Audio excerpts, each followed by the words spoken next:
All right, we're here on lesson number 5 for personality science. And this lesson is going to be focusing on the trait of extroversion. Now, these people have 2 subtraits, and keep in mind that these subtraits are enthusiasm and assertiveness. So extroversion is the E in our acronym OCEAN. So we've covered openness, conscientiousness, and now we're on to extroversion. So let's delve into what these 2 subtraits are about. Extroversion and enthusiasm. Well, it pretty much sums it up there, what that means in terms of the overall nature of this subtrait. What is enthusiasm? What is their perceptual framework? It's all about people and action. So they're drawn towards the people, they're drawn towards the action, they're drawn towards the energy, they're drawn towards the positive emotion. So they're constantly scanning for what's good, what's happening, what's going on, how can I be a part of that? So you can see that they've got a lot of energy and they've got a lot of enthusiasm and they've got a lot of yay, let's get together and share that enthusiasm. So they have both high combinations of dopamine and serotonin in their go juice going on here. So let's talk about what they tend to do in terms of behavior. They tend to be exciting. They tend to be optimistic. They tend to have positive emotions. They tend to act towards working with others. So these are all things that an extrovert is going to be doing. So you know these people, and they tend to be very exciting and very enthusiastic, and they are kind of the life of the party and the energy people in every single team. So having somebody who's high in extroversion on your team is going to keep the energy going on every single team. That's been true of the teams that I've worked with. Okay, assertiveness. So what does this subtrait result in perception? Where do people need to go? So if you're optimistic and you're excited about it, it can be easy for you to go, hey, let's all go this way. Hey, let's do this. Hey, and they tend to have the perception of where do people need to go? That's their primary question, primary perception. So they're constantly scanning their world for where do we need to put people in their place? Not in a domineering way. It's just so natural to them that they want to answer this question. And then their chief behavior, influence others in directing them where to go. So they're constantly telling people, hey, let's go this way. Hey, let's go this way. Hey, let's direct this way. They tend to be great salespeople because they want to get people on board. They tend to be great negotiators. Hey, let's get everybody on board. They tend to be great, directors of some event gatherers. The people that gather people together and get them excited about things. All right, so let's look at the spectrum of superpowers in terms of the characters from the different groups that we've been looking at. So from Friends, we've got Joey Tribbiani. He's our social butterfly. He's constantly optimistic, constantly trying to move people around, and he's got energy from others. He's always full of energy. So he's the consummate extrovert, always trying to meet new people. So not from history, but from popular culture, I would say Jimmy Fallon is definitely an extrovert. He's constantly bringing the energy to every situation that he is. On his show, he was constantly being assertive and getting guests to do things that were kind of crazy and wacky and funny. But he definitely brought a lot of energy, and we definitely would influence people to do things and to get them motivated to go in certain directions. So he had this energy that was contagious, and just the smile and his engagement with people was constantly there. So his personality was constantly looking for the fun and constantly influencing, moving people towards it. So an exciting individual in popular history. So Han Solo. He's the character from Star Wars who's charming, outgoing, thrives in action, constantly optimistic. We can do it, and just would jam the Millennium Falcon through every little nook and cranny in the world and woohoo his way through the world and try to get others to follow him. So come and do what I'm doing. And so he was a leader and the life of the party. So those are some figures that you can keep in your mind just to try to not only organize it around the ideas, but around characters that you've experienced. So I encourage you to do that with people that you know that fit these characteristics and keep them in your mind to be a good organizing factor for how to remember the trait of extroversion. Okay, let's look at the spectrum of superpowers in terms of strengths and weaknesses. So these people can have optimistic, energizing, and assertive directioning in their lives. And they can also be danger blind. They can miss the introverts, the persons that are low on this particular spectrum. And they can tend to push people around because they're highly assertive. They're not always looking to see how other people feel in a situation. They can often just be consumed with where they think things should go. So they often need to be moderated by a few other people on their team. But when it's time to get up and go, they're great people to have around because they'll get everyone moving in the right direction. So great people to have around with some weaknesses that you need to be aware of. Okay, let's look at the science. Now this is kind of fascinating as well.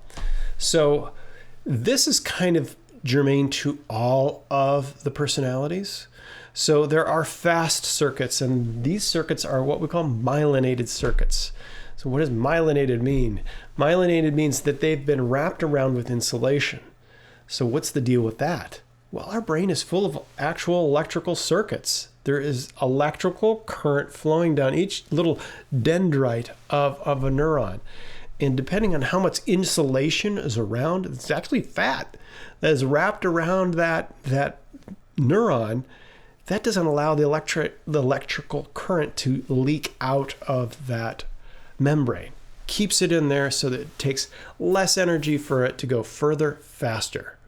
So there'll be long segments of these dendrites and axons that are wrapped around with this material to make the connections move faster. How much faster? About 100 times faster. So think of it in terms of 100 miles per hour versus 1 mile per hour. So what's going to get to the destination faster? Any thought or process that's been myelated. So in your personality circuits, you're going to have things that are myelinated. So they're on the superhighway to get to the rest of your consciousness. So your processing is going to go fast. And then your slow networks are going 1 mile per hour as they go through your brain. So it requires a lot more electricity. It actually requires a lot more energy for your brain to move slowly than it does quickly, because it has to go and has to refire and refire and refire. And it just takes a lot of time for your brain to do that and a lot of energy. So your brain doesn't have the luxury to waste time and energy on things. So it uses the personality circuits to hotwire your brain to make the ideas that are prone to your personality come up first. So you can see, as we've been talking, there's a perceptual pathway that's fast-tracked every single time in a personality. It's like they're going to think that way first every single time. Why? Because it's the most efficient way and it's already been wired. And so your brain is used to using it. And so you can see there become patterns in your brain. And it's all because they've been myelinated. So they've been used again and again and again and again and again and reinforced. And so that just doubles down on things. Now, Daniel Kahneman wrote a book called Thinking Fast and Thinking Slow. It's not that we don't need to use our slow circuits. They're very important because sometimes you need to have a new thought.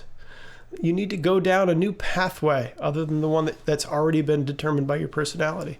So sometimes this is where leaders have to step back and go, okay, this is how I would think of it, but how would the other person think of this? And use some of those slow circuits to connect with the people that are dislike you. So that's something that you're going to have to grow in. Just realize it's going to take a little bit of time. Give yourself that secondary thought to contemplate how this interaction is going on with a different personality type. Because your speed circuits are going to jump to conclusions and jump to biases just because that's the way you're wired. It's not because of a badness or a wrongness. It's just a mechanism of the brain. And it's very, very imbalanced. So that's why personality science is so powerful. People all have this hyper imbalance in the brain of 100 to 1 in terms of speed. So if you don't recognize that, you're just not going to see people for who they really are. So this is something that's critical. It's not necessarily germane to this particular trait, but it is true for every single personality. But you can see extroverts are very fast in coming to conclusions of, yay, let's go, yay, let's do, yay, let's be excited, yes, everyone should move in this direction. So it's going to take some people that are lower in extroversion to help them out. Be a little bit of a brake pedal, help them slow down and think about things. So it's one way to think about it. So specific to extroversion, these people are actually going to be high in oxytocin. So oxytocin is released when you meet people, when you have serotonin, when you have connections, and they're going to feel great about people. It's going to cause trust, and it's going to cause interaction. So they're going to have this neurotransmitter in abundance in their particular brains. It's going to cause all of that happy, good connections. Hey, let's get together. Hey, let's work on this together kind of feelings and that optimism. And yes, they're going to be driven by that dopamine as well. This is another high dopaminergic personality trait that is also probably entwined with serotonin. So you get some of this complexity here. It's not just a black and white, one or the other, but they all work together in the brain. But they're going to have a dominance in this particular molecule that is going to drive them to go out and do, go out and achieve, go out and just assert. So that is something that they need to be aware of. So let's ask our questions. So it's good for you guys to line up in order of high to low percentiles on your team, the people in the middle, so you can see them once again as you go through these questions. So let's look at question number 2. What advantages are there of having high amounts of extroversion? What advantages are there to having low amounts of extroversion? And then question number 4. What advantages are there to having middling amounts of extroversion? So those are our questions to go over in your group. So discuss those amongst yourselves. And thanks for watching this lesson about extroversion.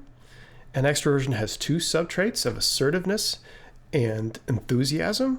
And those 2 traits are going to drive how these people with this personality trait perceive the world and behave in the world.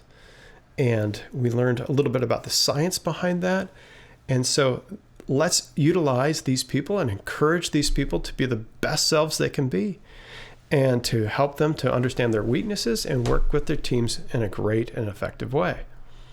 So that takes us to the end of lesson number 5. And I thank you for listening to us here.